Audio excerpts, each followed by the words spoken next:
बच्चे नमस्कार। मैं प्रदीप नारायण और अंतिम वीडियो में आपने देखा था लॉस्ट स्प्रिंग और आज पुनः उसे हम आगे कंप्लीट करने का कोशिश कर रहे हैं। आशा करते हैं आप सब लोगों ने अवश्य सुना होगा और आगे भी आप सुनेंगे और दूसरे दोस्तों को आप जरूर से जरूर शेयर किए होंगे। एक बार सब्सक्राइब जरूर करवा देंगे लोगों से और बेल आइकन को दबा देंगे। मैं पूरी तरह से जो कुछ भी 12th क्लास की रीडिंग और राइटिंग सेक्शंस में आपको जो पढ़ना है, पूरी सिलेबस को बहुत विधिवत अच्छी तरह से आपको क्रमबद्ध उपलब्ध करा रहे हैं और आपकी पूरी सिलेबस निश्चित रूप में कंप्लीट होगा। आप और दोस्तों को जुड़ने के लिए बोलिए और आप अच्छी तरह से वीडियो को सुनेंगे। कल आपने देखा था लॉस्ट स्प्रिंग बाय एनिस जंग। स्टोरी का पूरा नाम है Lost Spring stories of a stolen childhood, means एक चुराए हुए बच्चे की कहानी जिस बच्चे ने ऋतुओं के राजा बसंत को खो दिया है। यहाँ पर दो बच्चों का उदाहरण दिया गया है। एक का नाम साहिब ए आलम है। सच में जब हमारी आपकी स्थिति ठीक नहीं होती है तो हम बोलते हैं हमारा आलम ही बिगड़ गया है। सच में साहिब ए आलम जैसा उसका नाम है, नाम का earth the Lord of the universe होता है, सारे जहां का मालिक। लेकिन उसका आलम बहुत खराब है। वह सारे जहां का मालिक जो नाम है, नाम के हिसाब से उसका कर्म नहीं है। वह कूड़े करकट को चुनकर किसी तरह अपना पेट का गुजारा चलाता है। कल आपने देखा था। आगे आप देखेंगे मुकेश के बारे में, चाइल्ड लेबर करने के लिए विवश है और मुकेश के जैसे फिरोजाबाद में आप देखेंगे 20,000 बच्चे 1971 में बाल मजदूरी करने के लिए विवश थे। आज उनकी संख्या तो खैर लाखों में पहुंच चुका होगा। तो कल आपने देखा था एक मंदिर के पुजारी थे और उस मंदिर के जो पुजारी थे उनका एक बेटा था। वह जूता चप्पल पहनता है, मंदिर के दरवाजे पर जाकर रुककर मंदिर के देवी देवता से प्रार्थना करता है जूता और चप्पल के लिए। मंदिर के देवी देवता ने उसके प्रार्थना को ग्रांट किया है, स्वीकार कर लिया है और उसे जूता चप्पल मिल चुका है। वो बढ़िया ड्रेस में विद्यालय जाता है। लेकिन साहिब के जैसे और साहिब के जो दोस्त हैं उनके जैसे अभी भी देश में हजारों ऐसे बच्चे हैं जिन्हें कोई जूता और चप्पल नहीं मिलता है। यह हकीकत है और एनिस जंग इस कहानी में इस चरित्र चित्रण करने का बहुत कोशिश की है।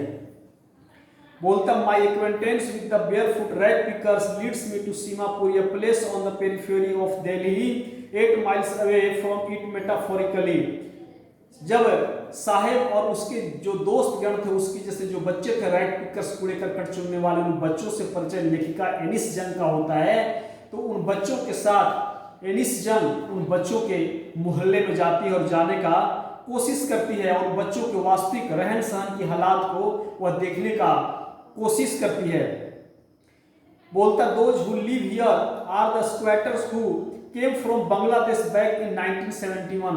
जो कोई भी सीमापुरी में लोग रह रहे हैं वो स्क्वैटर्स हैं, अनाधिकृत निवासी हैं। उन्हें भारत में रहने का कोई अधिकार नहीं है। 1971 में वो बांग्लादेश अपना देश को छोड़ करके भारत में वो रहने आए थे, कूड़ा करकट चुनने आए थे। Sahibs family etch among them, और वहाँ जो परिवार का सैकड़ों हजारों जो लोग रहते हैं उसमें साहिब का भी एक परिवार निवास करता। Seemapuri was then a wilderness, it still is but it is no longer empty. Seemapuri 1971 में लगभग जंगल जैसा था, आज भी वह है, लेकिन आज वह खाली नहीं है। वहाँ बहुत सारे लोगों का घर बन चुका है। In structures of mud, means मिट्टी का जो घर है, with roofs of tin and tarpaulin, divide of sewage drainage और running water, live 10,000 rag pickers. वहां जो मिट्टी का घर बना हुआ है उस मिट्टी के घर में 10,000 कूड़े करकट चुनने वाले लोग रहते हैं। वहां पर मल निकास की कोई व्यवस्था नहीं है, नाली की कोई व्यवस्था नहीं है और ऐसे हालात में 10,000 जो कूड़ा करकट चुनने वाले लोग हैं वो सीमापुरी में रहते हैं। They have lived here for more than 30 years without an identity, without permits, but with ration cards that get their names on voter lists and enable them to buy grain. वहाँ जो लोग रहते हैं उनके पास रहने का कोई प्रमाण नहीं है, उनकी कोई जाति प्रमाण पत्र नहीं बन सकता है भारत में, स्थानीय नहीं बन सकता है, लेकिन किसी तरह उनका वोटर लिस्ट में नाम जुड़ा हुआ है, उससे उनकी राशन कार्ड बनी हुई है और उनको राशन मिल जाता है। कोटा से राशन मिलता है, कुछ कूड़े करकट चुनकर और कुछ राशन से वो गुजारा करते हैं और खुद खाते और अपने परिवार के लिए भोजन की व्यवस्था करते हैं। Food is more important for survival than an identity. If at the end of the day we can feed our families and go to bed without an aching stomach, we would rather live here than in the fields that gave us no grain, say a group of women in tattered saris when I asked them why they left their beautiful land of green fields and rivers. लेखिका Alice young महिलाओं का एक समूह था, group था, उस group से जब वह पूछती है, बताओ आप लोगों ने सुंदर से देश बांग्लादेश की राजधानी, वो सुंदर सी मैदान ढाका जो जगह है वो उसको आप लोगों ने क्यों छोड़ रखा है और भारत में क्यों निवास करते हैं। वो बोलते हैं कि जिंदा रहने के लिए भोजन बहुत महत्वपूर्ण है। जब दिन के अंत में शाम को बिना पेट में दर्द का भोजन करके यदि हम बेड पर चले जाते हैं तो यह मेरे लिए बहुत महत्वपूर्ण बात है। जब बांग्लादेश में रहा करते थे तो उन्हें भोजन की भी व्यवस्था नहीं हो पाया करता था, लेकिन आज जब वो भारत में रह रहे हैं तो यहाँ पर कूड़ा करकट ही चुनना पड़ रहा है, लेकिन उन्हें भरपेट शाम को भोजन मिल जाता है।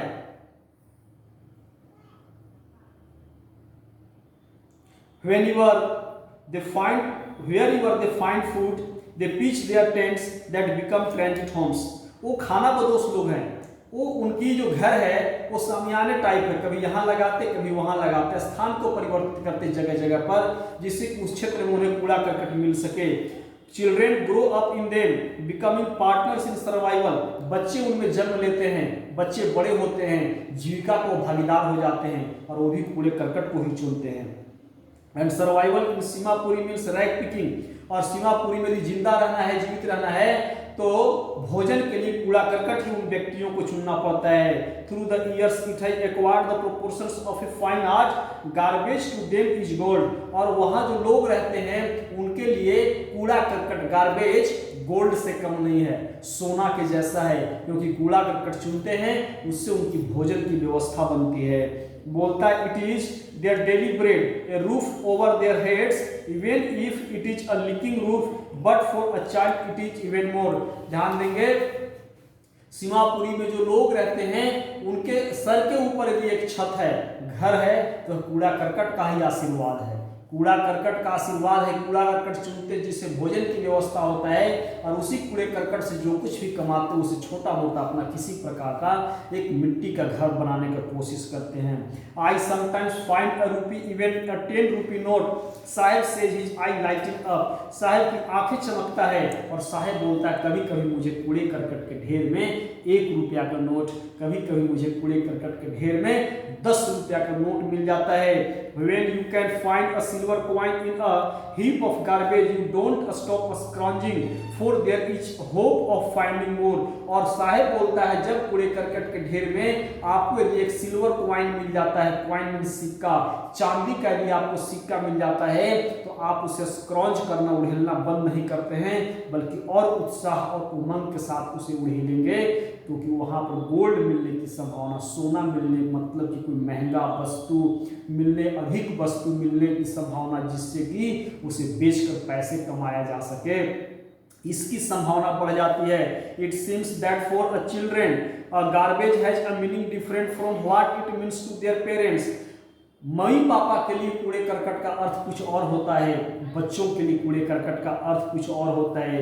For the children it is rape in wonder, rape करना मतलब लपेटना, वंडर का मतलब आश्चर्य। बच्चों के लिए कूड़े करकट का अर्थ आश्चर्य में लिपटा हुआ है। आश्चर्य में क्यों लिपटा हुआ है? क्योंकि जिस उम्र में उन बच्चों को पढ़ना चाहिए, अध्ययन करना चाहिए, एजुकेशन लेना चाहिए, उस उम्र में बच्चे अपना भविष्य कूड़े करकट को जमा कर करके बर्बाद कर रहे हैं। मम्मी पापा तो खैर जीविका के लिए, भोजन के लिए कूड़े करकट जमा कर रहे हैं, लेकिन बच्चे किस लिए जमा कर रहे हैं? ये बात तो स्पष्ट है कि उनको ही भोजन चाहिए, लेकिन जिन बच्चों को पढ़ना चाहिए, स्कूल जाना चाहिए, वे बच्चे कूड़े करकट जमा करके अपने भविष्य को बर्बाद कर रहे हैं। मतलब ऐसी व्यवस्था है सीमापुरी में उन कूड़ा करकट चुनने वालों के साथ। बोलता है for the children it is a means of survival, for the elders it is a means of survival. One winter morning I see Sahib standing by the fenced gate of the neighborhood club watching two young men dressed in white playing tennis. I like the game, he hums, content to watch it standing behind the fence. I go inside when no one is around. He admits the gatekeeper lets me use the swing. Swing का मतलब होता है झूला।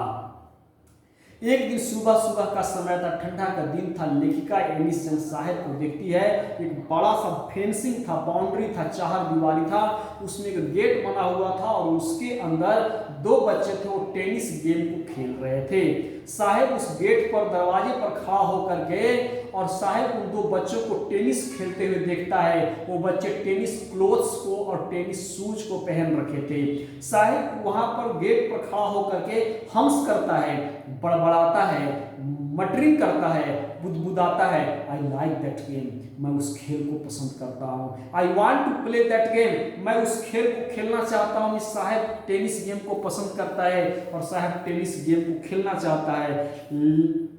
साहिब यह भी बोलता है, जब यहाँ कोई गेट कीपर नहीं होता है तो मुझे क्या बोलते हैं, जब अंदर कोई नहीं होता है तो गेट कीपर जो वहाँ बैठा है वह मुझे अंदर जाने देता है और मुझे उस अंदर जो झूला लगा हुआ है, स्विंग जो लगा हुआ है, उस पर मुझे झूलने देता है। ऐसा साहिब बोलता है। Sahib two is wearing tennis shoes that look strange over his discolored shirt and shorts. Someone gave them to me, he says in the manner of an explanation.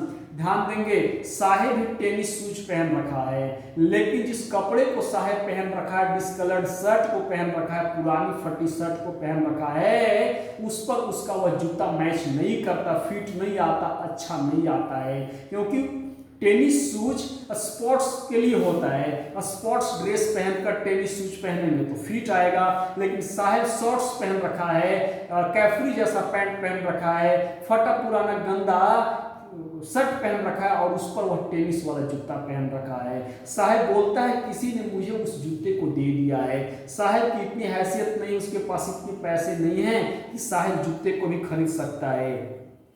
The fact that they are discarded shoes of some rich boy who perhaps refused to wear them because of a hole means chidra in one of them does not bother him. For one who has walked barefoot, even shoes with a hole is a dream come true.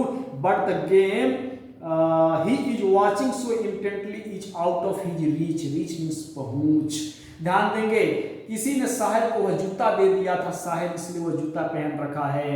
ध्यान देंगे, लेखिका एनिस जंग ये बोलना चाहती है, जिस game को साहिब देख रहा है वह गेम उसके पहुंच से बाहर है, किसी ने जूता दे दिया है, इसीलिए साहिब उस जूते को पहनता है। और जिन दो जूतों को साहिब पहन रखा है उसमें एक होल हो चुका है, छिद्र हो चुका है, जो धनी बड़े घर के बच्चे को पहनने में बड़ा कष्ट होता था, लेकिन साहिब अपनी जिंदगी में जूता चप्पल कहीं पहना ही नहीं है। एक वैसा बच्चा जिसे जूता चप्पल कहीं मिला नहीं है। एक छिद्र वाला की क्या बात करना, 10 छिद्र वाला भी जूता भी उसे मिल जाए तो जूता पहनने का जो सपना है वह साकार होने से कम नहीं है। इसीलिए साहिब जब एक छिद्र वाला जूता पहनता है तो उसे जूता पहनने की सपना साकार होता है, और वही जूता बड़े घर के बच्चों को तकलीफ पहुंचाया करता था। साहिब तो टेनिस शूज पहन लिया है, जूता पहनने की सपने साकार हो चुका है, लेकिन जिस गेम को इतना उत्सुकता पूर्वक वह देख रहा है वह खेल साहिब को पहुंच से बिल्कुल बाहर है। This morning Sahib is on his way to the milk booth. In his hand is a steel canister. I now work in a tea stall down the road, he says, pointing in the distance. I am paid 800 rupees and all my meals. Does he like the job? I ask. लेखिका एनिस जंग बोलती है, एक दिन सुबह मैं साहिब को देखती हूँ कि साहिब के हाथों में स्टील का कैनिस्टर था, मिस डब्बा था। ग्वाला लोगों को आपने देखा होगा, बड़ा सा केन होता है इस तरह का, उसमें दूध भर करके वो बेचने के लिए जाते हैं। साहिब के हाथ में वो स्टील वाला डब्बा था। साहिब मिल्क बूथ जा रहा था, दूध लाने के लिए जा रहा था। साहिब को उसका जो चाय दुकान वाला मालिक है, जिस दुकान पर साहिब अब काम करता है, उस दुकान वाला मालिक साहिब को 800 रुपया पैसा नगद और भरपेट खाने के लिए भोजन देता है। लेखिका एनिस जंग आपसे प्रश्न करती है, does he like the job? क्या साहिब उस चाय की दुकान वाले काम को पसंद करता है? बोलता है, his face I see has lost the carefree look. Carefree means freedom, आजादी। लेखिका एनिस जंग कहती है कि मैंने देखी है, साहिब के चेहरे पर आजादी नहीं है, गुलामी की झलक दिखाई देता है, वह उदास और निराश रहता है। बोलता, the steel canister seems heavier than the plastic bag he would carry so lightly over his shoulder. The bag was his. The canister belongs to the man who owns the tea shop. Sahib is no longer his own master. लेखिका एनिस जंग बोलती है कि साहिब जब कूड़ा करकट चुनता था और अपने कंधे पर वह प्लास्टिक वाला बोरा रखता था, तो वह बहुत लाइटली, हल्के रूप में उसे ढो लिया करता था। वो बड़ा खुश रहा करता था। लेकिन आज यह स्टील वाला डब्बा अपने हाथ में लेकर वह दूध लाने के लिए जाता है, तो उसे वह स्टील वाला डब्बा भारी लगता है। स्टील का डब्बा साहिब को भारी लगता है, क्योंकि वह प्लास्टिक वाला बैग जो कूड़ा करकट चुनने के काम आता था, वो साहिब का खुद का था। उस समय साहिब अपना खुद का मालिक था। लेकिन आज साहिब चाय की दुकान पर काम करता है और स्टील का डब्बा उसे ढोना पड़ता है दूध के साथ। वह उसे भारी लगता है, क्योंकि वह स्टील का डब्बा उसका नहीं, वह उस व्यक्ति का है जिसकी चाय की दुकान है। ऐसा होता ही अक्सर है, जब कोई भारी भी वस्तु यदि आपका है, तो आपको अपने घर ले जाने में, कहीं स्थानांतरित करने में आपको हल्का लगता है। लेकिन कोई हल्की सी वस्तु भी यदि किसी दूसरे व्यक्ति के द्वारा दिया गया और उसे आपको दूसरे घर पहुंचाना है, तो आपको बहुत भारी लगता है। साहिब अब अपना खुद का मालिक नहीं है, वह चाय की दुकान पर काम करने वाला एक नौकर है, इसीलिए वह उस चाय की दुकान वाले काम को नहीं पसंद करता है। लेकिन जब वह खुद का काम कूड़े करकट चुनने का करता था, उसे पता नहीं 800 कमा पाता था कि नहीं, उसे भरपेट भोजन मिलता था कि नहीं, लेकिन उसकी आज़ादी उसके पास थी, इसीलिए साहिब बहुत खुश रहा करता था। उसके चेहरे पर आज़ादी दिखाई दिया करता था। यह था आपका साहिब के बारे में। आगे आप देखेंगे मुकेश के बारे में। मुकेश बोलता है, you want to drive a car. Mukesh कहता, मैं कार चलाना चाहता हूं। यहां पर आप देखेंगे बच्चे जो फिरोजाबाद में रहते हैं, जो फिरोजाबाद दिल्ली से सटा हुआ एक जगह है, यूपी का वह जगह है, बॉर्डर पर एक स्थान है फिरोजाबाद। वह Firozabad that is famous for bangles. वो फिरोजाबाद चूड़ियाँ के लिए, ग्लास के लिए, शीशे के लिए फेमस है। भारत का सबसे बड़ा शीशे की कारखाना फिरोजाबाद में आपको दिखाई देगा, मिलता है, स्थापित लगभग है। और वहाँ पर हजारों बच्चे चाइल्ड लेबर करते हैं, हजारों बच्चे बाल मजदूरी करते आपको मिलेंगे। उसी फिरोजाबाद में मुकेश का भी जन्म होता है। मुकेश का भी एक परिवार है और मुकेश के जैसे 1971 में लगभग 20,000 बच्चे चाइल्ड लेबर का काम करते थे और आज तो उनकी संख्या लाखों में हो चुका होगा। मुकेश बाल मजदूरी नहीं करना चाहता है, चूड़ी उद्योग में काम नहीं करना चाहता है। जो ट्रेडिशनल वहाँ के लोगों का काम है चूड़ी उद्योग में काम करना, उस काम को नहीं करना चाहता। मुकेश कहता है, you want to drive a car, मैं कार चलाना चाहता हूँ। यदि वह कार चलाएगा तो वह भाई साहब किसी बॉस का ही कार चलाएगा, बड़े व्यक्ति का ही कार चलाएगा, फिर भी वह बड़े व्यक्ति का जीवन है, वो मुकेश के हाथों में होगा, स्टीयरिंग उसके हाथ में है, इसलिए उसके हाथों में होगा। वह कुछ समय के लिए वो बड़े व्यक्ति का मालिक हो सकता है, उसका भाग्य निर्माता हो सकता है, उसका जीवन का रक्षक हो सकता है, वह गार्ड हो सकता है। इसीलिए मुकेश थोड़ी सी चूड़ी बनाने से बनिस्पत वह एक पावरफुल काम करना चाहता है, वह एक ड्राइवर का काम करना चाहता है। मुकेश कि जैसे फिरोजाबाद में जो बच्चे हो सिर्फ चूड़ियाँ बनाने का काम करते हैं। फिरोजाबाद में आप जाएंगे तो चूड़ी भट्टी में काम करते हुए हजारों लोग आपको मिलेंगे जो स्वास्थ्य का शिकार बन जाते हैं, उनकी अच्छी स्वास्थ्य नहीं रह पाती है, वो शिक्षा से बहुत दूर रह जाते हैं, गरीब ही रह जाते हैं। मुकेश का भी एक परिवार है फिरोजाबाद में और वहाँ पर चूड़ी बनाने का सब लोग काम करते हैं। मुकेश की एक भाभी है, मुकेश से उम्र में छोटी है, मुकेश की वो भाभी हो गई, मतलब उसका चाइल्ड मैरिज हो जाता है, बाल विवाह बाल मजदूरी का तो शिकार लोग हो ही रहे हैं, अशिक्षा बेरोजगारी का लोग तो शिकार हो ही रहे हैं, बीमारी का तो लोग शिकार हो ही रहे हैं। लेकिन के साथ साथ जब शिक्षा उनके पास है तो बाल मजदूरी के साथ साथ वहाँ बाल विवाह का भी लोग शिकार हो जाते हैं। मुकेश की एक भाभी है जो मुकेश से उम्र में छोटी है और घर की बहू आ गई है। ऐसा सिर्फ और सिर्फ इसलिए क्योंकि they have lack of education, उनके पास शिक्षा की घोर कमी है, अभाव है। और वहाँ के जो लोग हैं वो विश्वास करते in their fate, in their karma, in their caste, कि भगवान ने भी मुझे इस जाति में जन्म दिया है कि मेरा काम सिर्फ और सिर्फ चूड़ियाँ बनाना ही है। जैसे कि बढ़ई जाति का व्यक्ति है तो उस घर में पैदा होने वाले बच्चे सोचे मुझे लकड़ी ही छीलना है, कारपेंटरिंग का ही काम करना है, लेकिन ऐसा नहीं है, मिथ्या टूट रहा है। आज उस जाति के लोग दर्जनों और सैकड़ों में बड़े बड़े अधिकारी मिलेंगे, डॉक्टर्स मिलेंगे, इंजीनियर्स मिलेंगे, और अपने ट्रेडिशनल जो बिजनेस है उसको करने का तरीका उन्होंने बदल दिया। उसकी जो कार्यशैली है वो लाखों करोड़ों और अरबों में चलता है। वो बड़े बड़े लीडर्स मिलेंगे, वो बड़े बड़े बिजनेसमैन मिलेंगे, इस तरह से वो दिखाई देते हैं। वो अपने ट्रेडिशनल वर्क में बहुत कम विश्वास करते हैं। एक मोची जाति का व्यक्ति है, वो अब चमड़े के धंधे से ऊपर उठ करके डॉक्टर्स, इंजीनियर्स, लीडर, बिजनेसमैन इत्यादि वो बन रहा है। एक नाई जाति का मान लो व्यक्ति है, वो बार्बरिंग का जो काम है वो तो करता है, लेकिन उसके ऊपर उसी धंधे को दूसरे रूप में वह प्रस्तुत किया समाज के लोगों को। अब सैलून के रूप में, पार्लर के रूप में समाज को उन्होंने देने का कोशिश किया है, जिससे कि उनकी आर्थिक तंगी और तबाही था वो धीरे धीरे ठीक हो। समाज के लोग जिस रूप में उन्हें देखते थे वो देखने का नजरिया बदले, वो रेस्पेक्टफुल बन सके। वो डॉक्टर्स बन रहे हैं, वो इंजीनियर्स बन रहे हैं, वो बिजनेसमैन बन रहे हैं, वो लीडर्स बन रहे हैं, वो समाज का नेतृत्व करने के लिए तैयार हैं और वो करते हैं। मतलब कि जो ट्रेडिशनल जो व्यूज था वो टूट रहा है, ब्रेक हो रहा है, और निश्चित रूप से टूटना चाहिए, होना चाहिए। तो समझना है कि वो फिरोजाबाद के जो लोग थे अपने कर्म में विश्वास करते थे, वो मिथ्या टूटना चाहिए। और मुकेश का मिथ्या टूटा है, इसलिए वो चूड़ियाँ नहीं बनाना चाहता, वो बैंगल्स नहीं बनाना चाहता, बल्कि वह कार चलाना चाहता है या कोई दूसरा और धंधा करना चाहता है। फिरोजाबाद में आप जाएंगे तो देखेंगे कि वहाँ एक लड़की है, मतलब इस स्टोरी में जो मेंशन किया गया सविता, और उसके बगल में एक बूढ़ी महिला बैठी हुई है, इसके साथ सविता चूड़ियाँ बनाती है। उसके हाथ मशीन के चिमटे के भांति फटाफट चूड़ियाँ को पॉलिश करने के लिए, चूड़ियाँ को स्पाइरल बनाने के लिए, चूड़ियाँ को साटने के लिए, वेल्डिंग करने के लिए काम करता है। वह महिला जो मुकेश के बगल में बैठी है, बूढ़ी है, वह महिला की आंखों में रोशनी नहीं है। इस चूड़ी उद्योग में काम करते करते वह अपनी आंख की रोशनी खो दी है, क्योंकि जब वो पॉलिश करती है वो जो शीशे की डस्ट उड़ता है वो आंख में जाता है।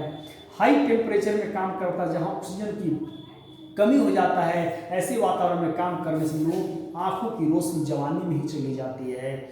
वह महिला बोलती एक लाइन कि एक वक्त शेर भर खाना भी नहीं खाया। इस जिंदगी भर चूड़ी उद्योग में काम करती है और उसे एक वक्त, एक समय भी भरपेट भोजन नहीं मिल पाता है। ये बड़ा दुर्भाग्य है चूड़ी उद्योग में काम करने का।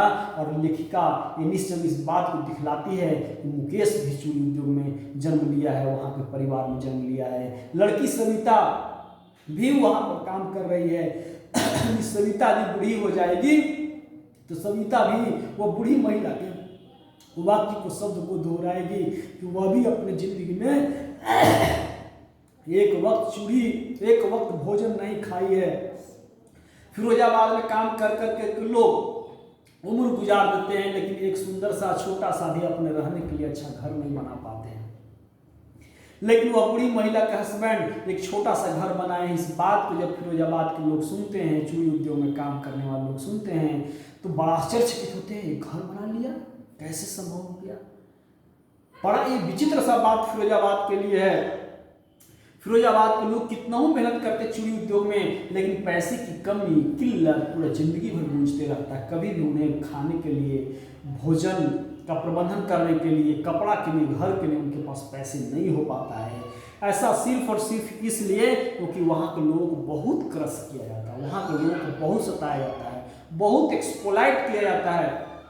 वह जो एक्सप्लॉइटेशन है वो वहाँ के ब्यूरोक्रेट्स के द्वारा, ब्यूरोक्रेट्स मींस नौकरशाह, वहाँ के पॉलिटिशियंस जो राजनेता लोग हैं, वहाँ के जो पुलिसमैन हैं उनके द्वारा इत्यादि के द्वारा उन व्यक्ति को इतना क्रश किया जाता है कि वो व्यक्ति ए वेव ऑफ पॉवर्टी में फंस जाते हैं। वेव का मतलब जाली, ऑफ इसका पॉवर्टी मतलब गरीबी, गरीबी रूपी जाल में वो फंस जाते हैं और आगे कुछ भी उन्हें दिखलाई नहीं देता है। बहुत विचित्र सी विडंबना है। मुकेश, एक बार की बात है कि जब फिरोजाबाद की सड़कों पर वह कार को दौड़ते हुए देखता है तो मुकेश के अंदर एक सपना था, काश मैं उस कार का ड्राइवर होता, काश मैं उस कार को चलाता। मुकेश देखता है उधर से कार आ रही है और कार सट से स्पीड में निकल जाती है। देखा उधर से कार आई और वह कार बहुत स्पीड में निकल गई। मुकेश सोचता काश उस कार का ड्राइवर मैं होता। लेकिन जब मुकेश और पूछती है, बताओ मुकेश, तुम तो कार चलाना चाहता है, do you also want to fly an aeroplane, क्या तुम एक हवाई जहाज भी उड़ाना चाहते हो? मुकेश बोलता, no I don't want to fly an aeroplane, मैं हवाई जहाज नहीं उड़ाना चाहता हूं। Mukesh is satisfied with his dream only to drive the car. Mukesh car चला करके अपने जो उसका सोच है, सपना है, वह संतुष्ट है, क्योंकि फिरोजाबाद में उसे कार को ही देखा है। कभी कभी हवाई जहाज उड़ाते हुए, उसमें उड़ते हुए आकाश में देखा है, लेकिन कार हवाई जहाज चलाने के बारे में वो सपना नहीं देखता है। मुकेश जानता है, तेते पाँव पसारिए जेते लंबी सौर, उतना ही पैर पसारना चाहिए जितनी सौर चादर की लंबाई है। मुकेश इस बात को बढ़िया से जानता है। अब आप इंग्लिश से हिंदी को आप देखने का कोशिश करेंगे। I want to drive a car. Mukesh बोलता है मैं कार को चलाना चाहता हूँ।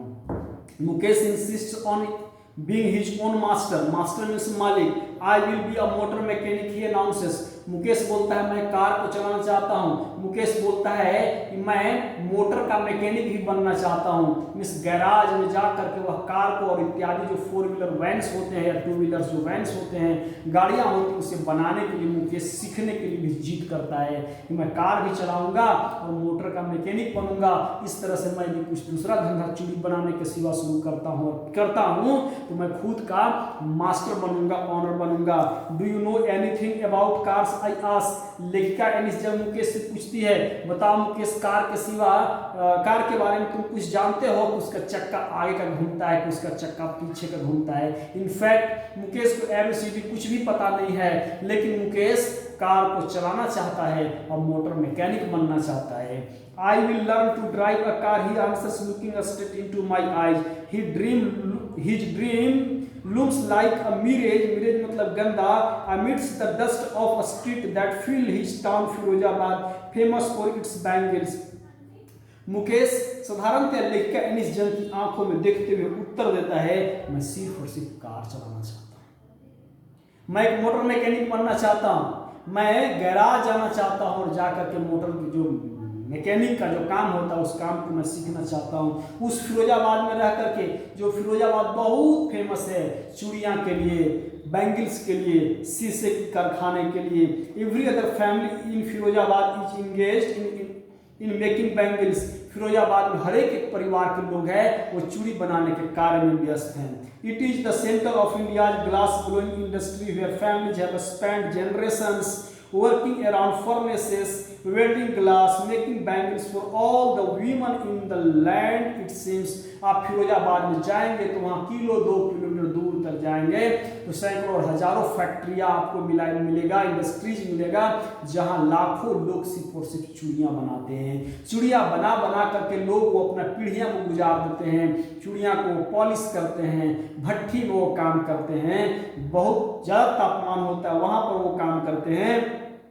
लोग चूड़ियाँ को पैकिंग करते हैं, पॉलिशिंग करते हैं, इत्यादि जो चूड़ियाँ की सारी काम है वो फिरोजाबाद में होता है। और आपको यह एहसास हो जाएगा कि देश की जो करोड़ों महिलाएं हैं, माताएं, बहनें हैं, उनके लिए पूरे देश में जो चूड़ियाँ कहीं बनाया जाता है तो वह स्थान का नाम सिर्फ और सिर्फ फिरोजाबाद है। बोलता है Mukesh, family is among them, none of them know that it is illegal for children like him to work in the glass furnaces with high temperatures in dingy cells without air and light, that the law if enforced could get him and all those 20,000 children out of the hot furnaces where they slog their daylight hours, often losing the brightness of their eyes वहाँ जो चूड़ी उद्योग में काम करने वाले परिवार के लोग हैं उनमें कोई भी नहीं जानता है कि 14 साल से कम उम्र का बच्चा यदि चूड़ी उद्योग में अपने मम्मी पापा के साथ या अकेले भी जाकर के यदि वह काम करता है तो वह चाइल्ड लेबर है, वह बाल मजदूरी है, वह अगेंस्ट द लॉ, वह नियम के खिलाफ है। ऐसा कोई भी नहीं जानता है। और वहाँ 20,000 बच्चे बाल मजदूरी करते हैं। जहाँ भट्ठी रहता है वहाँ पर गर्म तापमान रहता है, हवा और प्रकाश वहाँ नहीं रहता है, अंधेरा रहता है। ऐसे वातावरण में वो बच्चे काम करते हैं, वहाँ के लोग काम करते हैं, जिससे कि उनकी आँख की जो रोशनी है वो जवानी में ही खत्म हो जाती है। वो अंधे हो जाते हैं, वो बहुत पहले बूढ़े हो जाते हैं। Mukesh eyes beam as he volunteers to take me home, which he proudly says is being rebuilt. We walk down the stinking lanes choked with garbage, past homes that remain hovels with crumbling walls, oblique doors, no windows, crowded with families of humans and animals coexisting in a primal state. लेखिका एनिस कहती है कि मुकेश की जो आंखें हैं वो मुझे इशारा करता है, मुकेश एनिस जंग दीदी मेरे मोहल्ले में चलो, मेरे घर चलो। लेखिका एनिस जंग मुकेश की बात को मानती है और मान करके मुकेश के घर वो चल जाने का कोशिश करती है। उसके मोहल्ले में वो जा रही होती है, वो देखती है मिट्टी का बना हुआ घर जिसके दीवार टूट रहे हैं, छोटे छोटे दरवाजे हैं, घर और मोहल्ले से निकलने वाला पानी रास्ते में बह रहा है, पूरा गंदगी है, पूरा करकट का अंबार खड़ा है और महक रहा है, बदबू दे रहा है, सड़ रहा है, जिसके चलते लोग बीमारी का शिकार हो रहे होंगे उस मोहल्ले में। एनिस जंग सब कुछ देखती है। वहाँ पर और जाती तो देखती है कि जो गरीब लोग हैं उनके घर जानवर भी हैं और एक ही घर में, एक ही कोठरी में इंसान, जानवर, पक्षियाँ, जो मुर्गी वगैरह, मुर्गे वगैरह जो घर में पालते हैं हम लोग, बकरे बकरियाँ, गाय बैल, जो कुछ भी लोग रखते हैं वो एक ही घर में सब लोग रहते हैं और उसी घर में इंसान भी रहता है। जो बीमारी का शिकार लोग बनते चले जा रहे हैं। बहुत बदतर हालात वहाँ का था। He stops at the door of one such house, bangs a wobbly iron door with his foot and pushes it open. We enter a half-built shack. लेखिका एनिस जंग कहती है बहुत सारे उसी प्रकार के टूटे फटे ढहते हुए घर मिलते हैं और एक घर के दरवाजे पर मुकेश रुकता है। घर के दरवाजे को अपने पैर से इस प्रकार से बैंग करता, हिलाता है और हल्का धक्का लगाता, घर का दरवाजा खुल गया। कल्पना कीजिए कैसा दरवाजा लगा हुआ था। एनिस जब उसी घर में अंदर प्रवेश करती है, एनिस जब उस घर में अंदर जाती है, in one part of it that with dead grass is a firewood stove over which sits a large vessel of sizzling spinach leaves. एनिस जंग कहती है घर का एक कोना था, उस कोने में सूखी हुई घास का बंडल रखा हुआ था और दूसरा वाला कोना था, वहाँ पर लकड़ी का एक चूल्हा जल रहा था, बड़ा सा एक बर्तन उस पर चढ़ा हुआ था और स्पाइनेच लीफ, स्पाइनेच लीफ पालक का साग उस पर सिजलिंग कर रहा था, छनछना रहा था, उसे सिझाया जा रहा था। A frail young women is cooking the evening meal for the whole family through eyes filled with smoke. She smile, she is the wife of Mukesh elder brother. और एक पतली दुबली सी महिला थी जो उस घर की बहू है, आगे आप देखेंगे, वह उस साग को बना रही थी, सिझा रही थी। घर के सारे परिवार के लोगों के लिए सिर्फ साग की व्यवस्था है। उसकी आंखों में धुआं भरा हुआ, स्मोक भरा हुआ है, फिर भी लेखिका एनिस जंग को जो वो महिला दुबली पतली है वो देखती है तो मुस्कुराती है। सी स्माइल्स, वो महिला मुस्कुराती है। She is the wife of Mukesh elder brother, वह महिला मुकेश के बड़े भैया की पत्नी है। Not much older in years, she has begun to command respect as the बहू। उम्र में बहुत बड़ी नहीं है और वह उस घर की बहू है, पुतोहू बन करके उस घर में आई है। बोलता है the daughter in law of the house already in charge of 3 man, और वह 3 व्यक्तियों के इंचार्ज में है। 3 व्यक्ति लोग उसके मालिक हैं, 3 व्यक्तियों के आदेश का वह पालन करती है वह महिला। अब आपको समझना है कि वह कम उम्र की लड़की दुल्हन बन चुकी है, उस घर की बहू बन चुकी है, जो खुद के बारे में नहीं समझ सकती थी वह बहू बन चुकी है। चाइल्ड मैरिज हो गया है, उसे बाल मजदूरी हो गया। से पहले वह चाइल्ड लेबर करती होगी, बाल मजदूरी का काम करती होगी। बोलता है her husband Mukesh and their father, अपने पति का, मुकेश का और इनके जो पापा हैं उन तीनों व्यक्तियों के आदेश का वह पालन करती है। When the older man enters, she gently withdraws behind the broken wall and brings her veil closer to her face, as custom demands. Daughters-in-law must veil their faces before male elders.